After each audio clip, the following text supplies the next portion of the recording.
Where are we as a class in this material? What do we know how to do? What do we know about that table?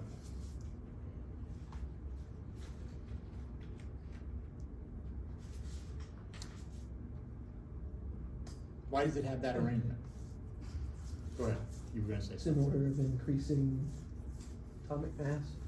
Okay, but that's not how they arrange it. I mean, then maybe in part, right? But why the rows? Why the big gaps? Why do we have two things on top? Why that pattern? Hmm. Was it does it have something to do with the binding energy of the? Certainly there are patterns of binding energy for that first electron that make a lot of difference. How does that go? If you were going to look at that pattern of electron binding energies as a physicist, what would you look at and think about? What's special about the last column? It's they're all. What is the word I'm looking for? Well, they're the Somebody help noble me out. gases, so they have. What's that? They're noble gases, so they have. And why are they noble? Why are they called noble? Because they don't. They hold themselves apart from the hoi polloi, all of those pedestrians and plebes over on the left side that need to bond together, right? They're fine by themselves. Okay. And why are they fine by themselves? Is it because their valence electron shell is full? They have a shell. They have a shell and it's full. We're going to build a shell model for the nuclei that's going to help us understand some of the stuff we don't understand. We understand this, more or less. What did I draw in the context of this class? The binding energy in relation to the size. It's not the binding energy. What is it actually? Binding energy goes uniformly up. It's positive definite in the mathematician's terms, right? Per nucleon?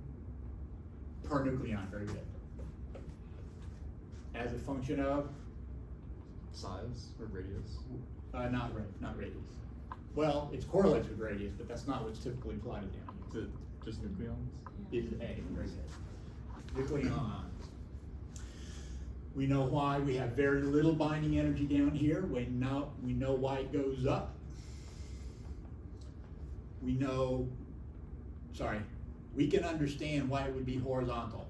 That's our volume term. And we know roughly some of this structure.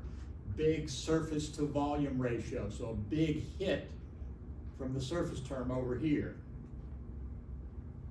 This, interestingly enough, and we're going to talk a lot about this when we talk about reaction, this drop from our average 8 MeV per nucleon is really electrical.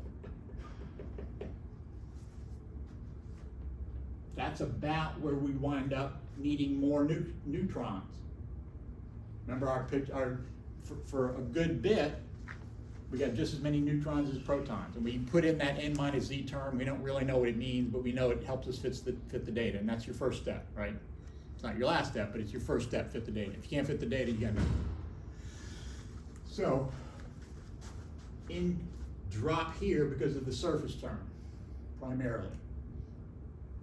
Drop here because of electron repulsion. You need extra neutrons to fight that. And we're going to find out that when we fission, you can fuse, and that's the process of fusion, but apparently fizz isn't the process of fissioning. You have to fission stuff. So anyway, if I break these apart, they fly apart because they're electrically repelled by one another. So nuclear power is, strictly speaking, electrical power. It's just electrical power in nuclei. That's where you get that energy from. This is truly nuclear because that's the nuclear interaction surface term giving you higher binding here than here. So when you fuse stuff, you're getting nuclear energy. When you break things apart, you're getting electrical energy. So we sort of understand most of that. Again, we've got that n minus z term that we just kind of threw in there. We're gonna understand that. But that was mostly just because you look at that and you think, my model up to there says I should have neutrons and maybe one proton, but no more than one proton. There's no reason for an extra proton if you could just put in another neutron, because you get just as much nuclear binding with a neutron and none of the Coulomb repulsion. So that's why you don't expect that until you jam that in. And then the other one was, we were talking about this, the pairing term. Hey. So a deuteron, I was mentioning to her, and then this bears mentioning to everybody, a deuteron is like a proton and a neutron. We're gonna find out that that is almost not bound. All right? 2 protons, nope. 2 neutrons, nope. That's weird. I can understand why 2 protons won't bind, why not? The electrical force. Yeah, that suggests wrongly that the electrical repulsion is stronger than the nuclear repulsion.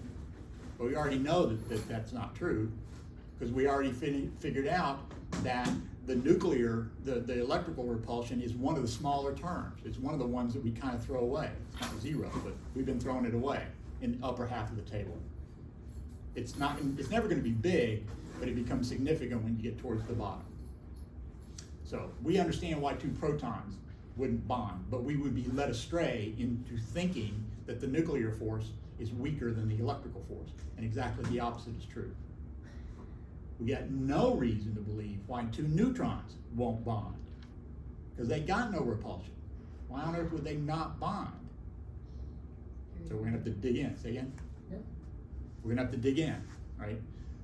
Proton and a neutron will bond, but just barely.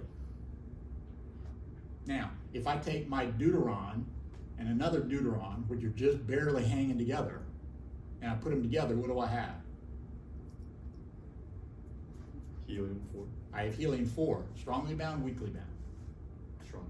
Way up there, right? It's like nothing, and then bam, you know, there's helium way up here, where it's got no business being. It should be down here someplace. So there's something special about having 2 protons and 2 neutrons. Or 3, and I think I said this wrong the other day. 2 pairs, so 4 and 4 would be really bond. What is that? That's beryllium. 2, 4, 6, 2, 4, 6. Pairs, right? 3 pairs. What is that? That's carbon. Anytime you take helium nuclei and bond them together, you get really strongly bound things. So that's what that pairing term is. But again, just kind of, yeah, that's what we see, and that models the data, but why, right?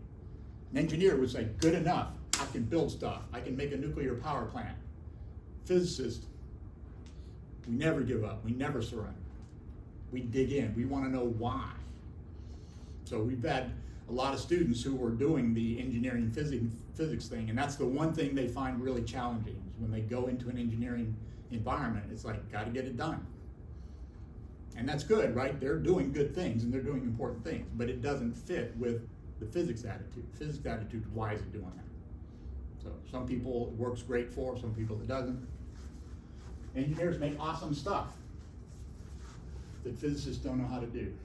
So we got a pretty good idea of that. We don't understand this. We don't really understand our n minus z. So a few things we don't understand that we're going to try to fill in. And that's kind of where we are.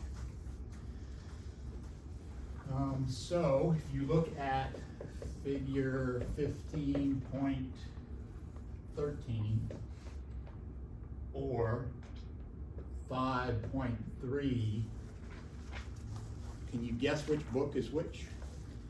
1513 is iceberg. There you go, right? Just knowing the numbers, you kind of know which chapter we're in. I don't know if you saw that or not, but I just wanted to give you that. So you look at those, and what you see is that, yeah, there is an expected number, but there's a pattern to the deviations. It's not random deviation above and below, right? If you look at those figures, it kind of goes up, boom, and then it goes up, boom. You get stronger and stronger bound, and bam. Or I guess that's weaker. I lose track. In one book, this is more strongly bound. In the other book, this is more strongly bound. But the point is, there are certain numbers of nucleons that are special. And what's a good name for those? Yeah, I don't think it's a good name for them, but that's what they call them. They call them magic numbers, right? So these magic numbers, we want to understand what they are. If you look at ionization energies of those, pulling that first electron off, you see a similar pattern, right? And we know what those magic numbers are about. What are those magic numbers about? Those are those electron shells. And why are there only 2 in the first row? Let's review that a little bit, because that will help us talking about our nuclear shells, because we're going to talk about nuclear shells, and it's similar but not identical. So, how come only 2 in the first row? There's only the 1s. Exactly right, and that's the way to think about it. It's n equals 1, that's the energy level. So we're going to talk about how you find these energy levels, and eventually we're going to do a little basic quantum mechanics. We're not going to be doing partial differential equations, sorry. We will be solving them numerically with a spreadsheet. So use whatever you want. You want to use Python, use Python, but I use a spreadsheet. What is that S telling me? You told me 1s. 1s. What is that S telling me? These are orbitals, right? And filling those orbitals is how you get that pattern up there. And his point is there's only 2 spots in the 1s level. We'll talk about that in a second, why there's 2 and not just 1. What is S telling me? The angular momentum. It is telling me the angular momentum. That's exactly right. And in particular, it's telling me about the orbital angular momentum. It's telling me about the orbit of the electron's angular momentum. And tell me, what is the orbital angular momentum?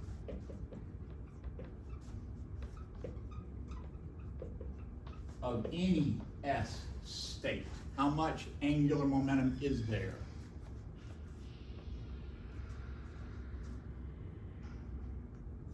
This is misleading, because the electron doesn't go around the proton in an s orbital.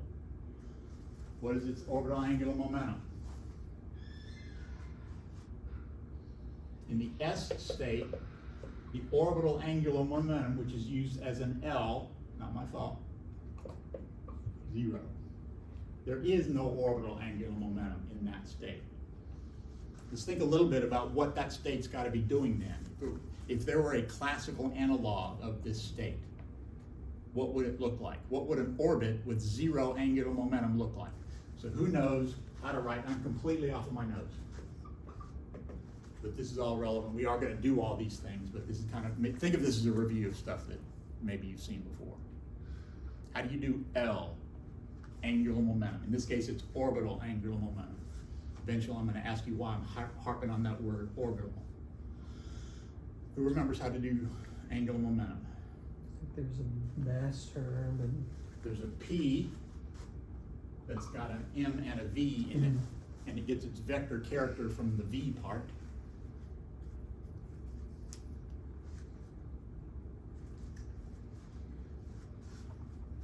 Is there a position vector from the force center? And I cross that. That's exactly right. I do a cross product. Which hand do I use for the cross product? Right hand. It's called the right hand rule. I am certain that a left-handed person invented the right hand rule. Here's why I'm certain of that. Many, many times I see people doing this on a test. What's the problem with that? What am I doing? using your left hand. I'm using my left hand to do the right hand rule. What do left-handed people do? Right? Yeah, we got to put it down, do it, pick it up, hope we remember, because we don't, then we put it down again, we do it again. So, the left-handed person figured that out. R cross P. If I want that to be 0, what do I have to do? Tell me 3 ways to make L 0. What can I do?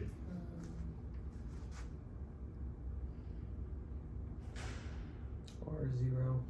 R could be 0, right? The electron could be in the middle of the proton. That's apparently not what happens, right? Chemistry works, and so they don't do that. What else? Hold that thought. Before we do that one, what's the other one? R could be 0. P could be 0, right? Could not be moving. Again, wouldn't stay, right? If it wasn't moving, it would go to the middle. So that doesn't happen. Now, the angle between R and P. would be 0 or 180. 180. So in other words, if this is my proton and that's my electron, what is R? R is the vector from the force center to the electron. What is P? Well, it could be in any direction, right? But what are the only options if I have L equals 0? Goes in the same way as Either going away from it. If it goes away forever, what do I have? A proton and an electron. If it's going to stay bound, what's it eventually got to do? Come back. Turn around at a turning point and come back and do what?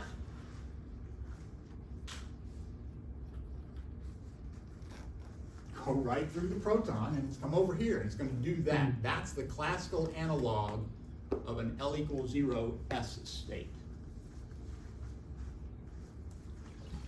That turns out to be the state that reaches the farthest. That's why it's usually S orbitals that bond, because they're the ones that reach out. If 2 electrons encounter each other, it's going to be S orbitals that come first because they reach out the farthest. That's the largest distance for a given energy. The higher angular momentums, the orbits, the elliptical and circular orbits, the circle is the largest angular momentum.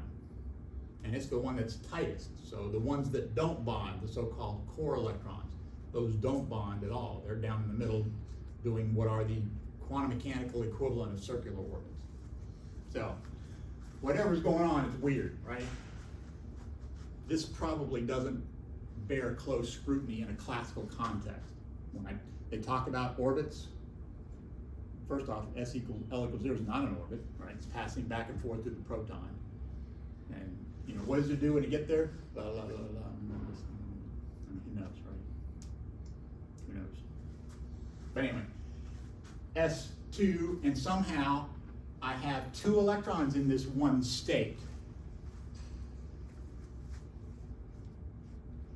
How do I get 2 electrons in one state? One is. It's a trick question because you can't. Yeah. You can't put 2 electrons in one state. And why might that be? Pauli exclusion principle. Like Pauli said that. Before that, fine. But until Pauli came along, now we can't. Okay. Obviously, it couldn't happen before that. So it has something to do not with Pauli, but with the fact that they are fermions, which I won't get into in a lot of detail, except to say that they are, and we have this rule. And that has to do with the symmetry of the wave function, which I won't talk that much about. Take my quantum class, we talk about it all day. But say again? On occasion, not always. So, how do I get 2 in there? Trick question. You can't put 2 electrons in the same state. So what do I have to do? Since I observe there to be 2 electrons in the 1s state, it's got to be a different state. They can't be the same state. And how are they different? Spin up and spin down. They are in an anti-symmetric spin state. You spin up, spin down is fine, but you're getting really close to saying one of them is spin up and the other is spin down, and that turns out to be a rule. You can't do that. You don't get to know which one is spin up and which one is spin down. Again, I won't belabor that point much at all. You just know that the net angular momentum of their spins is 0. So we have 2 kinds of angular momentum. We have this R cross P type. We call that the orbital angular momentum. We also have a spin angular momentum. It seems to behave the same, but it doesn't seem to have anything. It's hard to interpret it as something spinning in place, despite the name. So the states have to be different, but they can be in the 1s state with, again, that combination of spins that are net zero. So there's a sense in which they are in opposite states. One spinning this way, the other spinning that way, so that their spin angular momentums cancel. So that's how I get 2 in there. That fills up that second row. How many are in the first row? I'm sorry. How many in the second row?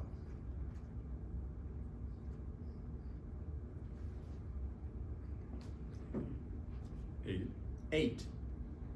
And how do I get that? Where do those come from? How do I get 8 of them? 2s and 2p. Okay, I have n equal 2, sorry, that's not it. 2s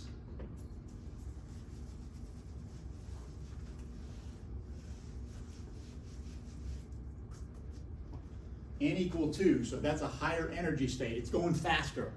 I have given it more energy. So it's different. So I can have an electron in the 1s and I can still put one of them in the 2s. How many do I have there?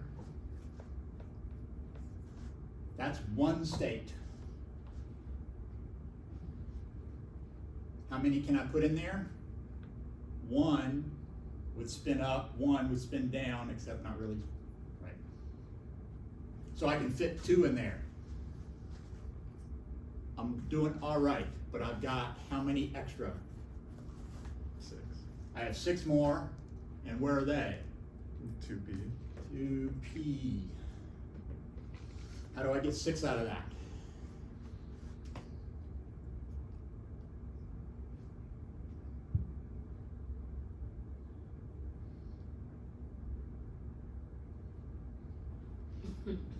Nobody?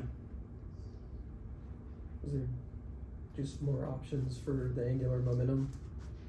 So if you think about those p orbitals, if they drew those for you in quantum mechanics, they have one that's like this, the little barbells up and down, and then the barbell side to side, and then the barbells front and back.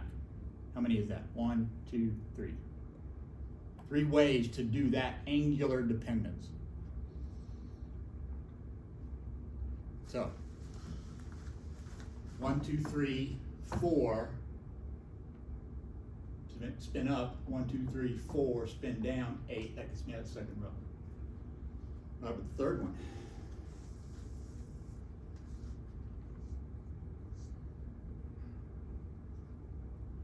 And I'm working without a net. I actually don't know why there's only 8 on n equal 3. Do you know? Do you know? Anybody know?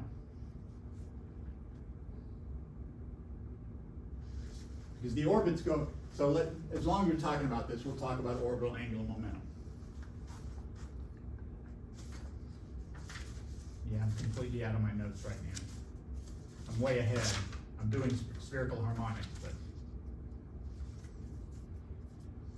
I don't want to drop this where we are, because this is all relevant, and we're really close to figuring out the rest of that. So, n equal 3, I have an S state, 3p state, and, anybody know? 3D. D. And I guess that's certainly not alphabetical. Iceberg has something about pigs and spuds and dish, and it's like it's the way to memorize the order of those, and do not do that. First off, it's not a very good mnemonic. It's really reaching. I mean, mnemonics are reaching, and that one's reaching really hard. So whenever you get to that part, just skip over it. But that's principal. That's sharp. That's diffuse. And then they just said FGH. After that, it's alphabetical. They skipped E for whatever reason. After that, it's alphabetical. Sharp, principal, diffuse. What does that sound like? Sharp spectral lines. Principal spectral lines. Those are the first ones you see. Those are the brightest ones. Diffuse, those are kind of spread out, kind of weird, hard to see. When they were doing spectroscopy, that's when these things got named. And they had this pattern, they saw these patterns of the sharp ones and there were an integer that they could fit in there, right? There was dividing by n squared made it work. And so a lot of numerological games happened before they really knew what was going on. They were just looking at the fact that you had these lines that nobody could explain. So, sharp principle diffuse, but L equals 0, L equal 1, L equal 2. And in each state, this is L equal 1, and there's only one state in it. This is L equal 2, and there's 2 states in that. And then I double that with the spins. We're going to do a better job of that here directly. But the short version is that it is angular momentum and energy, right? Energy states in the well created by the nucleus. The nucleus makes this electrostatic well that the electrons are trapped in. Some of the energies happen from that. We'll talk a lot about why that is.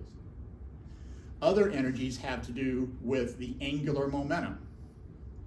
And how many options there are tells you why that's oriented the way that it's oriented. We will do something similar, except in quantum mechanics, for a nucleus, it's going to turn out that the orbital angular momentum and the spin angular momentum, there's too big a torque for them to be treated independently.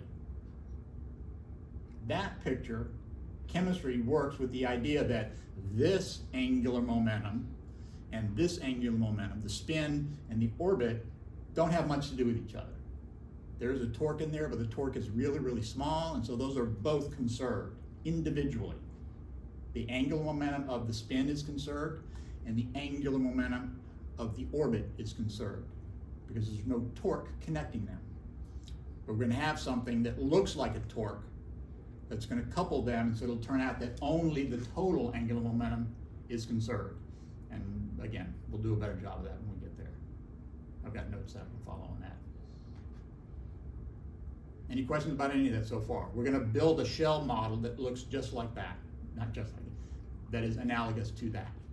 That helps us understand what's going on with the nucleus. Okay. So if you look at figure 1513 and 5.3, you see this pattern of binding energies. And things happen at n equal 28, 50, 82, and 126, and at z equals 28, 50, 82, and 126.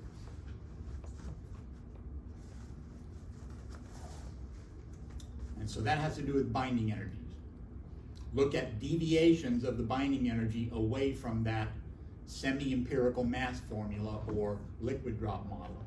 And you see that pattern where something dramatic happens at each one of those.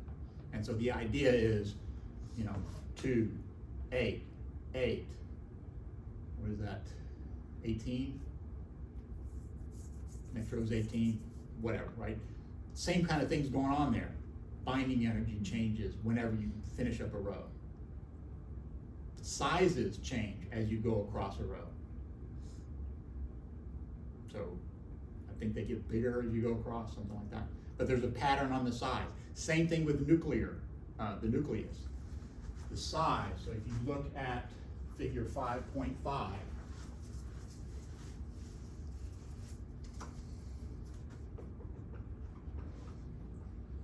if you have it with you, fine. If not, that's okay. Just look at it later. You get a nuclear radius that contracts as you go. It gets a little bit smaller than what you expect from that. A goes like capital A to the 1/3. Radius goes like A to the 1/3. There are stable isotones.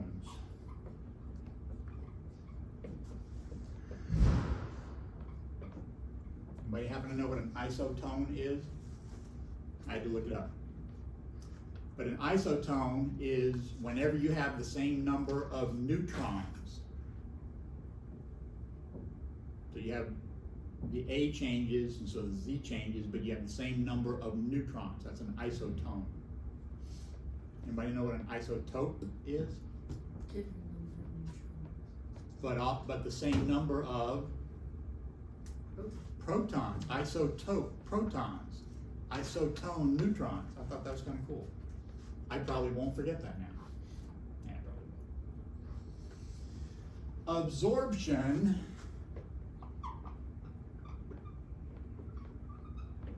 cross section. What do you imagine an absorption cross section is?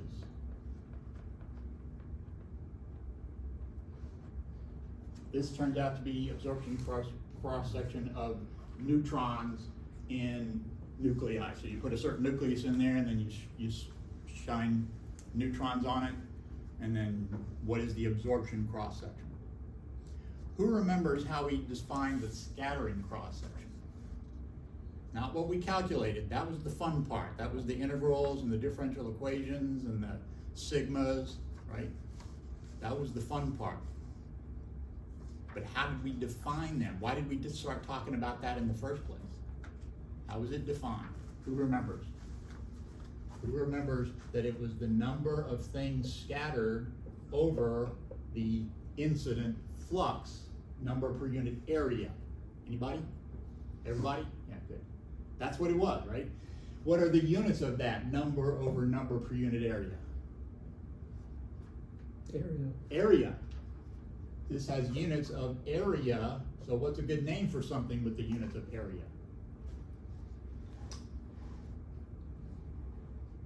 Cross-section. Cross-section, what a great name for it. Yeah.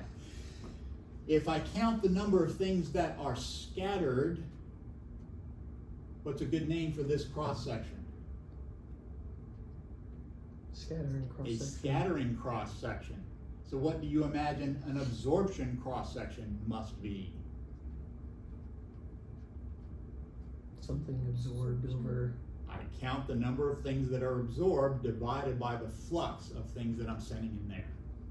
So it's really the same kind of thing, and it makes a lot more sense if you think about it in terms of the experiment, which is not the fun part, instead of the calculation. Because then it's like, yeah, I don't really know exactly what that means. It's just an experimental measurement that has units of area. And that makes it, to me, helps it make a lot more sense. When you get to these magic numbers, this number gets small. They're perfectly fine with the neutrons they have. They don't need any more. Obviously, I'm anthropomorphizing nuclei. But what we will find out is that they have filled shells. And if they have filled shells, they're not interested in absorbing another neutron. Excitation, so you've got the ground state of the nucleus. That's basically what we've been calculating. That dot model is looking at ground states. But you can actually, knock a neutron or a proton out. You've ionized it in the sense of, when you ionize an electron. But you can also raise their energy state. They can be you can put energy into them and nothing comes out, right? So they're more energetic now. They're in a higher energy state. And again, if you want to excite them, a filled state requires a lot more energy to excite. So all these different strains of evidence. And let's see. Salute. Thank you. So the nuclear radius, that was the nuclear radius. The stable isotones is figure 5.6. The absorption cross-section is figure 5.7. And then this excitation thing I just said is figure 5.8. So you just read through that section and he's justifying the idea that there's something special about these magic numbers. It wasn't just an accident of the binding energy. No matter what you do to them, there's something special about those particular combinations. And so that's your clue to something fundamental going on, and we want to model that. We want to understand that, so we want to model it. So we have to talk about a wave function. We can't really go any further now without talking about a wave function. So I'm going to take a side trip away from my notes and just talk about quantum mechanics a little bit. Just some basic ideas that will help us understand what's going on. So everybody okay with this stuff on the board? I mean, it's not really organized, but I'm going to erase it.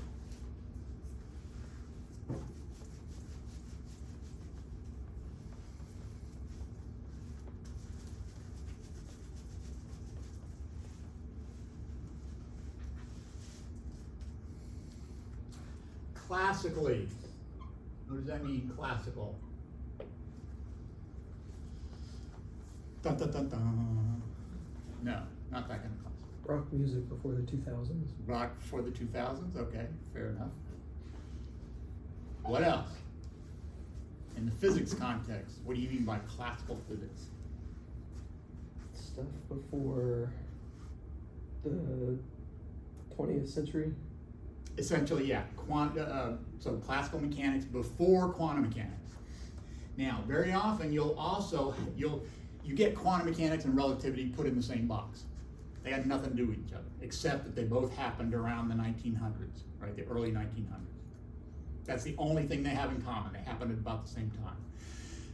Relativity is a completely classical theory. In fact, it's even more classical than Newtonian mechanics is. Quantum mechanics, though, is not classical. And so when I'm talking about here, I'm basically talking about Newton, also Einstein, but I won't dig into that. And then I'm going to compare that with quantum mechanics. So I have a particle, an electron, in orbit around a proton.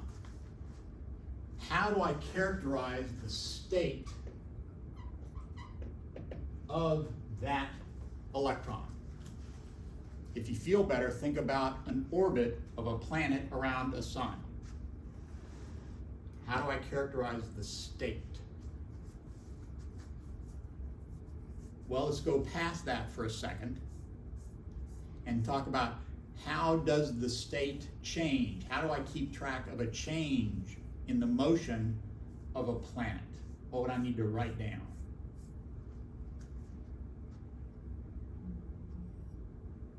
Classical physics, 221. It's orbital velocity. Okay, I would need to know, okay, I will go ahead and write down the velocity because that's telling me about the state. So if I do that, then what else do I need? Would it have anything to do with like the gravity equation? Okay, I would write to figure out how it changes, how the state changes, I would write F net equals dP dt. And so what that tells me is that P is really more important than V. It's really the momentum that's probably more important. And since it doesn't matter, I'll go ahead and characterize the state as a momentum. I need a model for the force of gravity, so I'll have to write that down, and that will be Newton's equation for gravity. And then you solve that at orbit, and you figure out all of Kepler's laws, and that's why he got his name in the papers, because he was able to show that all of these complicated orbits came from a very basic set of equations. That was a big deal. So this tells me how it changes. I'm an astronomer, and I'm looking through the thing every night, you know, and I go, ooh, check it out. Brand new asteroid that nobody's ever seen. Dude, that's big. That's about the size of Rhode Island, which, I mean, for a state it's small, but for an asteroid, that's really, really big. So when I first see that asteroid the size of Rhode Island, what am I concerned with? What do I want to know sooner rather than later? When's it going to come here? Yeah, it can break up and all at once as long as it stays over there. Yeah, I want to know if it's going to come here. More to the point, I want to know if it's going to go there about the same time we go there. So I need to know not just how fast it's going, or how that's going to change. What else do I need to know? Okay, let me think about Where this it's one. going to be in the future. Okay, that's what this is. This is telling me how the momentum changes. But for me to find out exactly what its trajectory is, exactly what its path is, I don't just need to know its momentum at some initial point. What else do I need to know? It's position. Its position. Think of this as a second order differential equation for position. You want to, I can write it as F equals ma. Now it's clearly the second derivative of position with respect to time. And if I integrate this twice, what have I got to find out? Mathematicians tell me I got to know two things if I want to solve that. Velocity and position. An initial position and an initial velocity. I need some initial conditions to figure out which of the many, many paths it could possibly take. So my state is really R at some moment and P at some moment, and then it evolves according to this equation that Newton came up with. Everybody okay with that? I'm going to build up a parallel list, because in quantum mechanics, does anybody happen to know what your state is represented by? This is represented by two vectors. So I got to know how to handle vectors, and they're real numbers, so that's kind of nice, right? I don't have to worry about complex numbers, so that's pretty cool. Anybody happen to know what tells me the state of a system quantum mechanically? It's position and momentum. These are gonna be relevant because position and momentum are where it's at. So I'm gonna have to figure out how to get position and momentum out of this, but I can't talk about position and momentum because I can't have a trajectory in quantum mechanics. There's something called the uncertainty principle, and it says I can't know both where it is and where it's going at the same time. So I can't ever know this to use this kind of an equation. I'm doomed from the outset. So I need something else, and anybody happen to know what it is? It's an equation named after a person. Well, it's a function, Schrodinger's equation. and it comes from Schrodinger's equation. Schrodinger's equation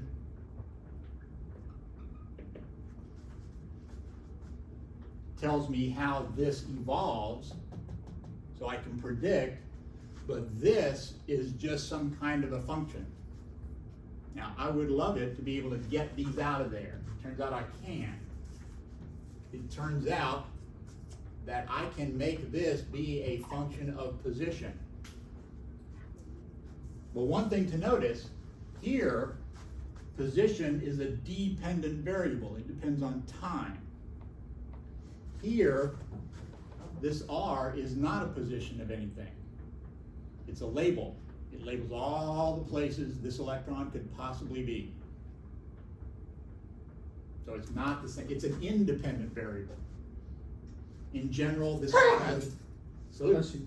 Thank you. in general, it's also a function of time, but I'm going to completely suppress that through our conversation. This one independent variable depends on time. Two independent variables, one function that depends on that. And I got to get R and P out of that. So, to get position, I basically just have to take, we've done complex numbers in here, right? Sort of, e to the I something. Mhm. We did, yeah. So that's a complex number.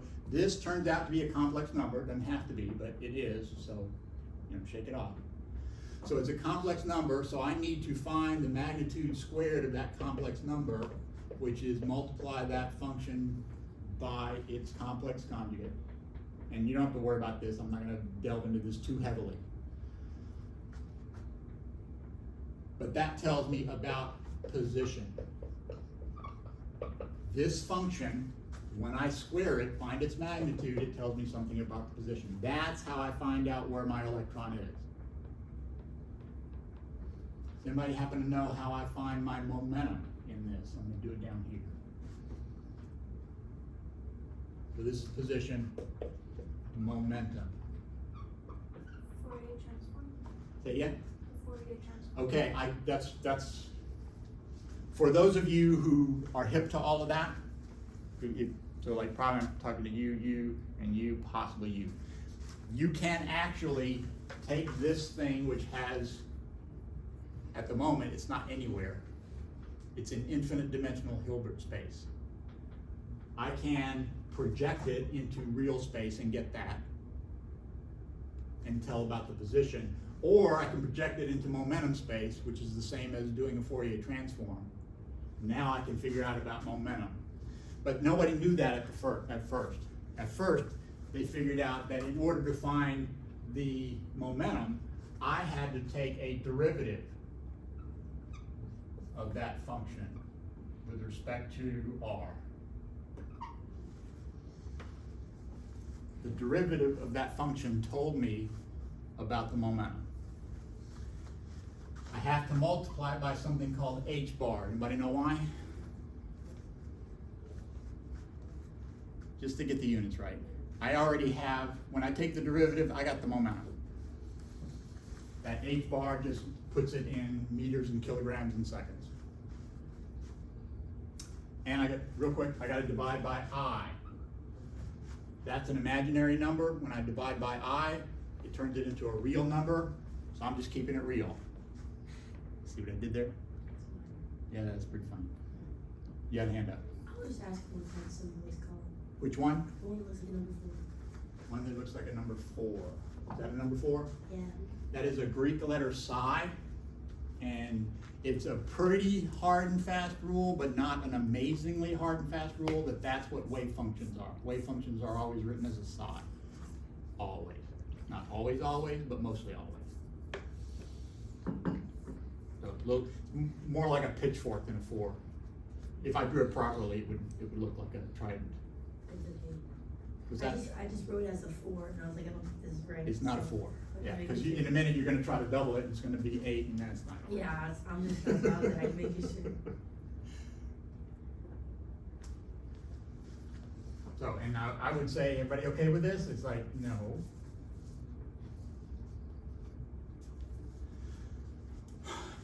This is the same as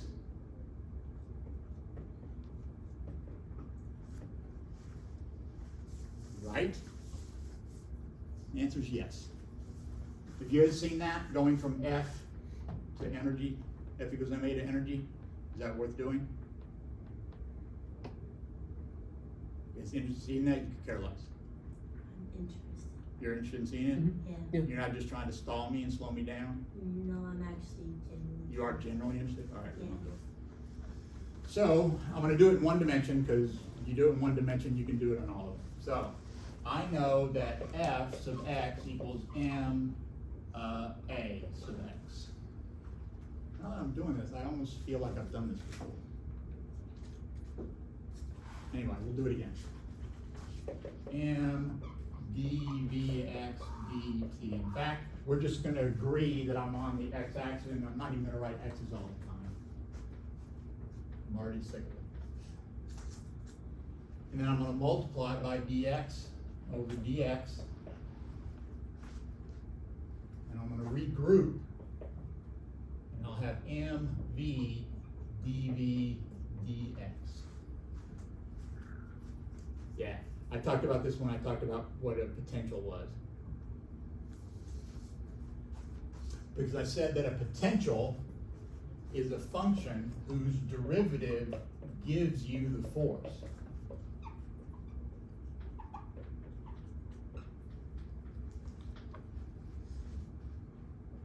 Remember that? And I can multiply by dx on both sides, and they cancel because they're just numbers. Sorry. This is 1/2 d of, d of 1/2 mv squared. To see that, take the 1/2 out. There is none. Take the m out. Oh, there's my m. Take the differential of v squared. What do I get? 2, which cancels the half, v dv. So the way to see that this works is to really go backwards and show that that works. So I move those around, I get 0 equals differential of u plus k. That's the potential energy, that's the kinetic energy.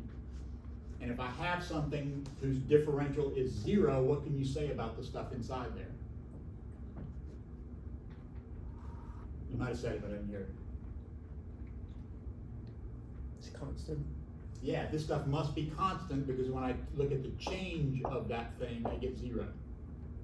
So, U plus K is equal to a constant. What do you want to call that constant? What symbol? What would be a good choice?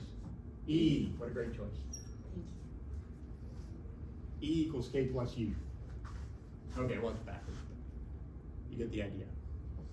That is that. It's just another way of thinking about that. A way to think about it is we started off with the acceleration and we wind up with the velocity. We effectively just did one integral forever and ever. We did one integral. We now have V. So we've done, energy is just a way to do that integral. It's not mystical and magical. It's just a mathematical trick to do an integral. So, K is P squared over 2M.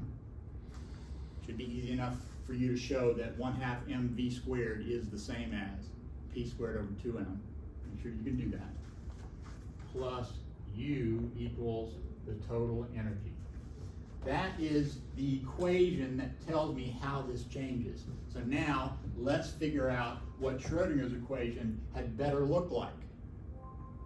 Because now we know that the state is no longer a position and a momentum that evolves according to this differential equation.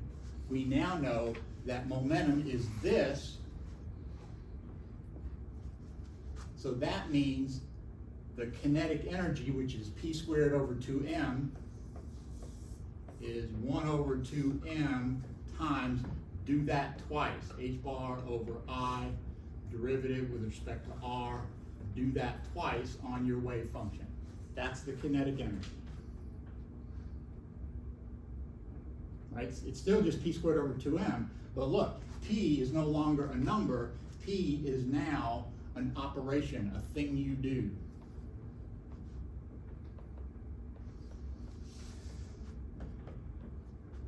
At some point, make sure you could show that this is minus h bar squared over 2m d squared psi dr squared.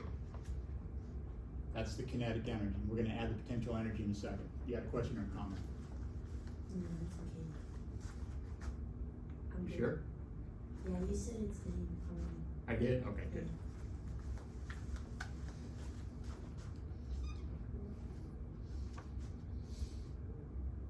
So I'm going to erase that and rewrite it with the potential energy, because that's the equation we're going to use to solve later on.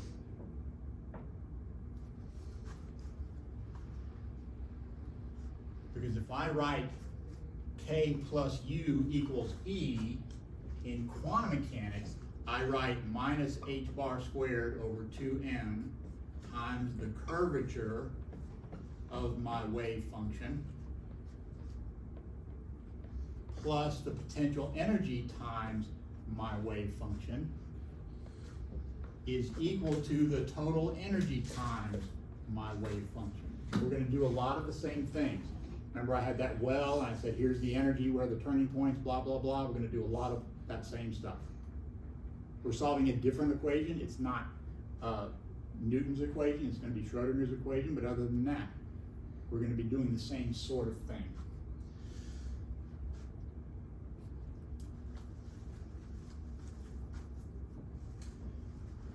When he did this, I'm going to have to write this over here.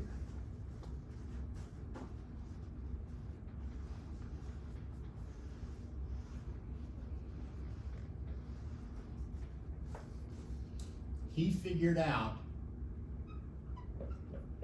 that this quantity had to go to 0 for R getting really big. For this to work, when he derived this equation, for that to work, it must be that this new function that he made up that nobody ever heard of, it had better be the case that psi times d psi dr has got to go to 0 for large R. That product must go to 0. Tell me this. This psi, what is that telling me about? position. It's telling me about the position, right? Got to square it, but once I've got psi, I know something about the position. So this is telling me about the particle having a position out at r equals infinity. In other words, can it go really, really far away? What is d psi dr telling me about? Momentum. So that's telling me about if it's moving really, really far away. So what that tells you, and this is going to be really important when we start looking at the deuteron, we're going to calculate the binding energy of the deuteron. And one of the conditions we're going to put on our solution is that this must be true. That's going to result in energy quantization. That means certain energies are going to be allowed. And the reason the others are not allowed is that product does not go to zero. We're actually going to see that. The function, our solution is going to be flat, flat, flat. It's going to shoot up. Sorry, close, no cigar, right? Change your energy, because that's not good enough. And this will make more sense later on. But the gist of this message is that if you want, you can go to infinity, but you can't go beyond it. Everybody get it? See what I did there?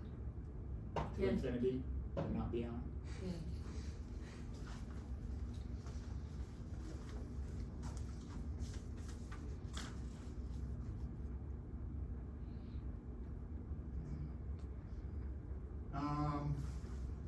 So as an example of this, and it'll get us ready, we don't actually need it for what we're doing right now, but it will get us, it'll help us out when we get there. What if you were in a place where U was zero? What does it mean for the potential energy to be zero everywhere? It's in motion.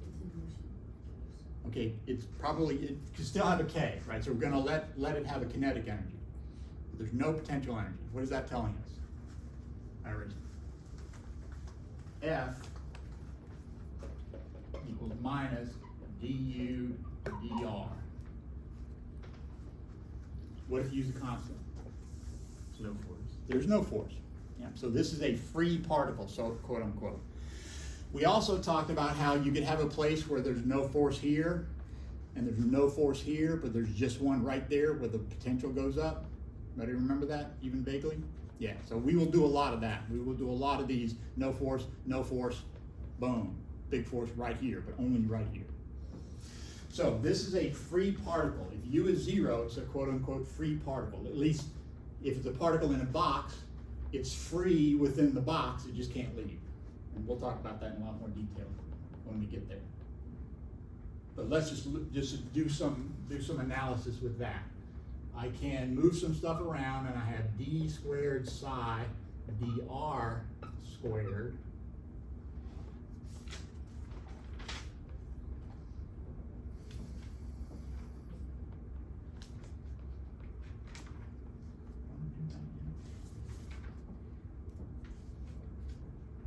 I don't need to do that just yet.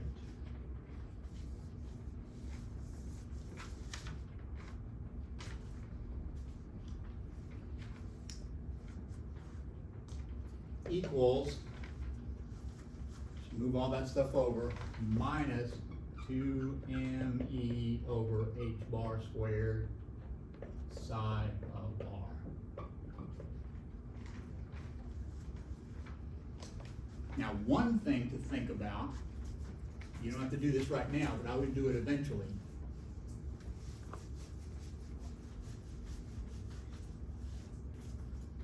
Suppose that I integrated psi squared dr from minus infinity to plus infinity.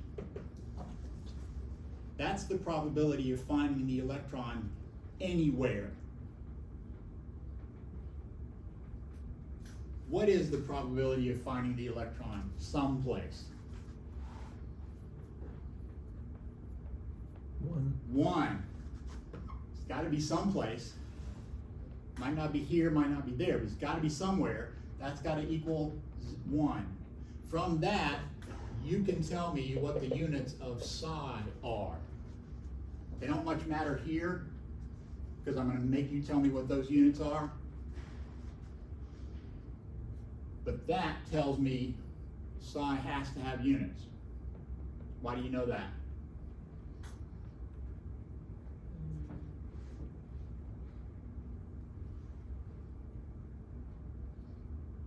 Because you have a DR, There's a DR over there. What are the units of DR? length. Meters. Yeah, gotta be some kind of length, right? Meters is a perfectly good choice. But I don't have any units over here, so psi better have the right units to cancel that. Same thing's going over here, except here, I got a psi there and a psi there.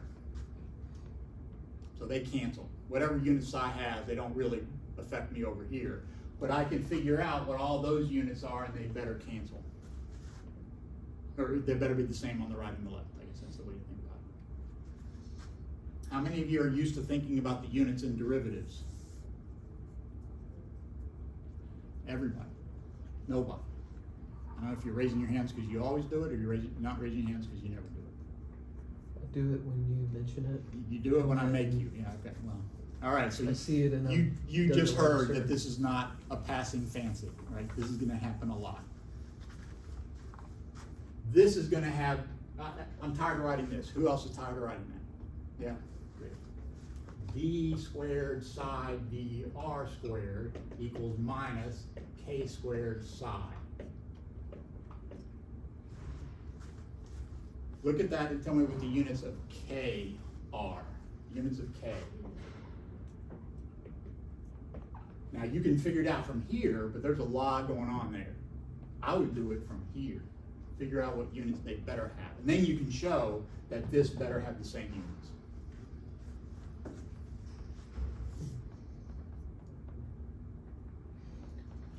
Here's a hint.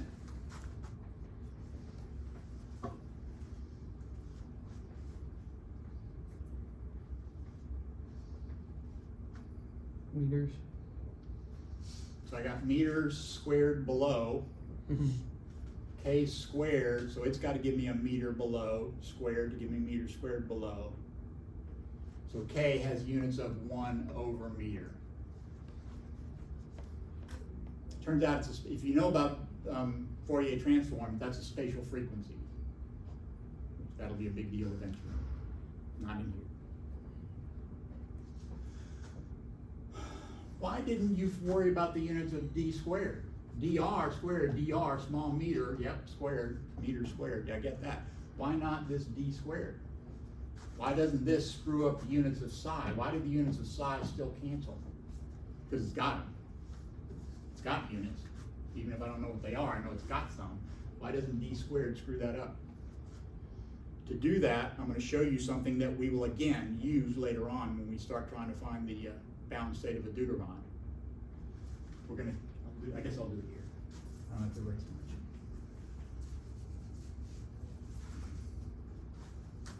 D psi dr is approximately psi at r plus delta r minus psi of r divided by delta r. Everybody okay with that? Why is it approximate?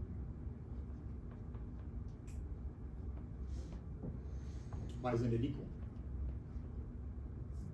Because your delta R is not zero. finite. Yeah, it's not. Yeah, delta R is, it's a physicist delta R. Physicists can't have dr of 0. Why not? Can't measure it. Physicists, we have to measure stuff. And in zero distance, there's no change in psi. Right? That limiting process is the mathematical idea that if you make that small enough, it'll approach a fixed value. For us, we just got to use the smallest one we can and hope that we're there. So now I want to do the second derivative.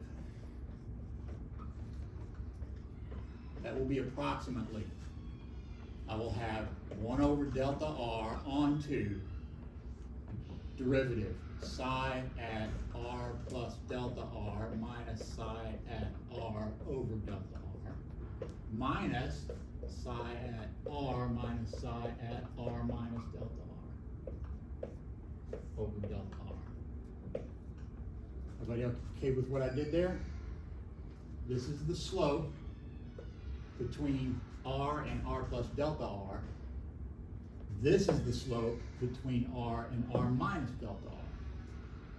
This is the slope at that point, this is the slope at that point, and then this is the difference in those slopes, which I call the second derivative.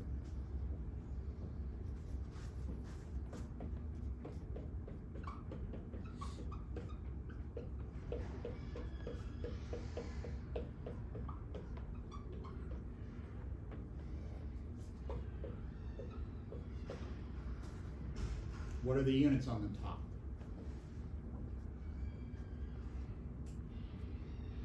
Whatever the units of psi are, right? So what is this d squared? It's called the second difference. That's what I'm doing there. I'm taking the second difference. This is the first difference. That's the second difference. Do you think there's probably a third difference and a fourth difference? There is, and in every one of those, you have the same units on top.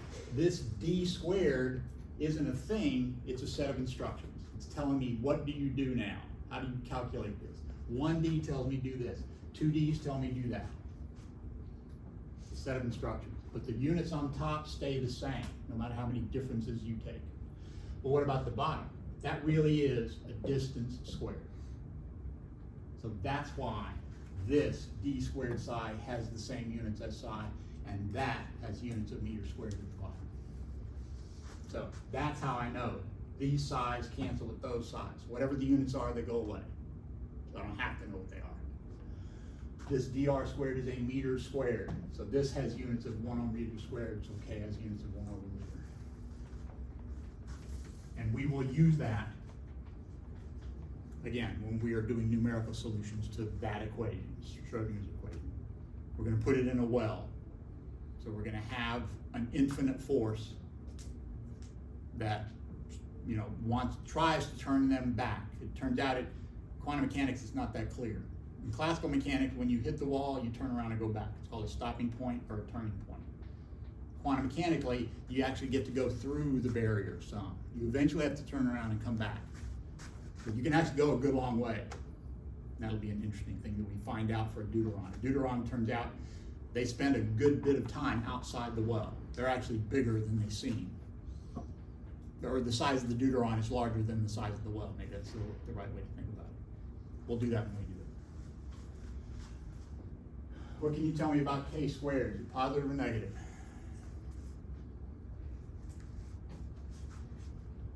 I'm trying to trick you into saying it's positive because it's squared, and you didn't fall for it.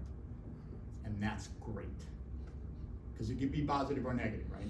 K squared could be positive or negative, and we're going to need both of them. One of them is going to give us an oscillating function. The other is going to give us an exponentially decaying or an exponentially increasing function. And choosing from among all those functions is going to be a big part of the task that we have. So that's what I want to say about that. We're going to take all these fermions and put them in a box the size of a nucleus. So what is relevant about the fact that they're fermions? Why is that relevant? They can't share states. Exactly right. So I'm going to be stuck putting them in. And it's going to turn out that I can't put a whole bunch of neutrons and just 2 electrons. Well, I can. I can put a whole bunch of neutrons and 2 protons, but that's going to be a much higher energy because they're fermions. 2 of those are going to change to protons because that's going to reduce this energy and raise this one, but I'm already up here. And it's going to keep happening until they're both at about the same level, which is going to explain why we have the same number of protons and neutrons most of the time. So that's where we're headed. We're going to put all these fermions in a box and figure out what quantum mechanics tells us about it. I would spend a little bit of time looking up YLM. Who knows what a spherical harmonic is? By next time, oh, we got something else going on between now and then. All right, so if you don't get to it because of what else you're doing, then we'll pick it up there. But we are going to care about those. That's the L equals 0, 1, 2, 3 that we've been talking about. That's the orbital angular momentum. That's going to turn out to be the Z component of the orbital angular momentum. So, just very, I'm going to hand wave you on this a little bit. Do you remember that the kinetic energy is the second derivative? It's the curvature of the wave function. Remember we built up to that? P was the first derivative, it was the slope, and P squared was the second derivative. And so the kinetic energy was related to the curvature of the wave function. We'll talk more about that. Angular momentum is the same thing, but it's curvature with respect to angle. If the wave function changes as you go around, that's angular momentum. If it changes as you come down from Z, that's angular momentum. And so that's why the S orbital, which has 0 angular momentum, is spherically symmetric. It doesn't change as you go around phi, and it doesn't change as you come down from the Z-axis. So look up those and think a little bit about them. Don't dive in it too deep, because it gets really deep. Just know what a spherical harmonic is, and I think that will be a good step to understanding some of what we need to do. You might also think about, never mind, that's enough. That's enough for people who got stuff to do. That's good enough. I have 4 minutes, but I probably owe you from being over.